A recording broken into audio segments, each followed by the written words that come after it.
ஸ்தோத்திரம். அன்பான தேவ ஜனமே, இந்த ஜமாலியா பெரம்பூரில் வாழ்கிற மக்களே, உங்களுக்கு ஒரு நற்செய்தியை சொல்ல வந்திருக்கிறோம். 2000 ஆண்டுகளுக்கு முன்பாக கடவுள் மனிதனாக வந்தார். அவர்தான் இயேசு கிறிஸ்து. நம்முடைய பாவங்கள், நம்முடைய அக்கிரமங்கள், நம்முடைய மீறுதல்கள், நம்முடைய நோய்களை இயேசு சிலுவையிலே சுமந்தார்.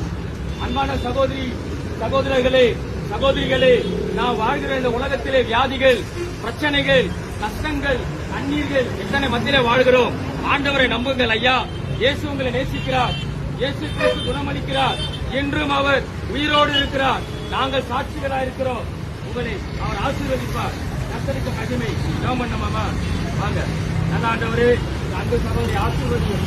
கர்த்தாவே, உங்கள் தேவைகளை சந்தியும். இயேசு கிறிஸ்து நாமத்தினால் ஒரு விசேஷ சுகம் உண்டாகட்டும். இயேசுவின் ரத்தம் ஜெயம். இயேசுவின் ரத்தம் ஜெயம். இயேசுவின் நாமத்தில் சுகத்தை தாருங்க. குடும்பத்தில் சமாதானத்தை தாங்க. ஆண்டவரே, பிள்ளைகள் மத்தியிலே ஒரு பெரிய மாறுதலை தாங்க. இப்ப செய்யற வேலையில ஒரு உற்சாகம் உண்டாகட்டும்.